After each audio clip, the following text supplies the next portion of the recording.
class. I am Garrett Mills. I am from Hickory, Mississippi. It's a small town in central Mississippi. I'm a flex student here at Level College. Thank you, Dr. McGehee, for allowing us to share what is on our hearts. So, I want to share with you from John 21. This is not the I love yous, so don't worry, you're not going to hear that. But this is after Jesus revealed himself to the disciples, and now the disciples kind of don't know what to do.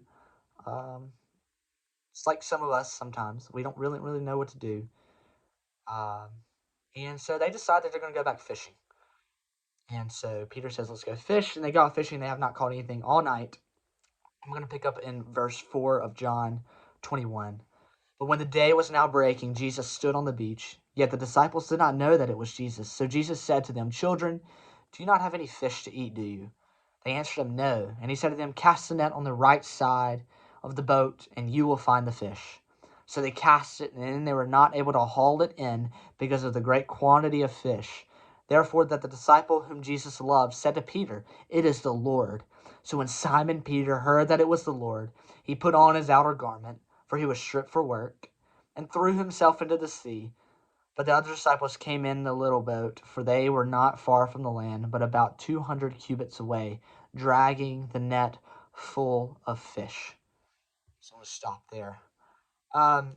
So they see this guy out on the beach, and they didn't recognize that it was Jesus. And he says, hey, cast your net on the right side. And when they do, they catch all the fish. We know this story. And then I want to focus on Peter's reaction. So John looks and tells Peter, like, it's the Lord.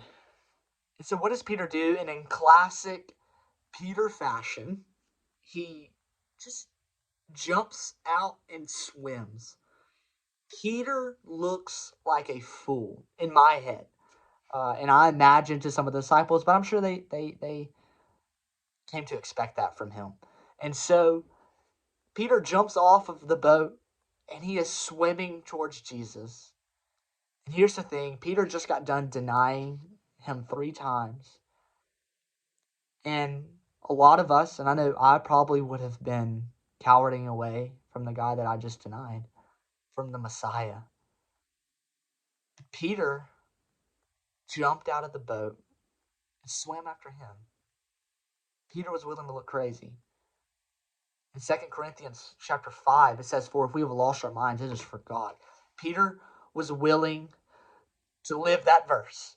If we have lost our minds, if you look crazy, God, it is for your name's sake.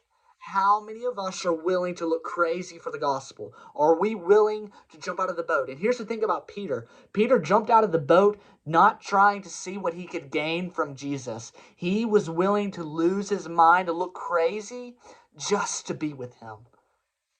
He was not out for individual gain. He wasn't looking for anything. He was looking just to be with Christ.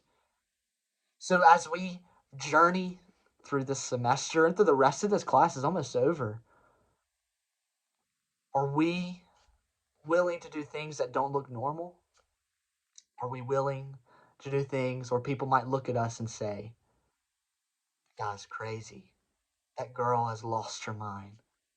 Are we willing to be like Peter, jump out of the boat and swim to Jesus? Not because he's going to bless you, not because you'll receive something, but you're just going to be with him. Are you content with just being with him? That is something that the Lord has just spoken clear to me. Don't look for individual gain. He don't want that.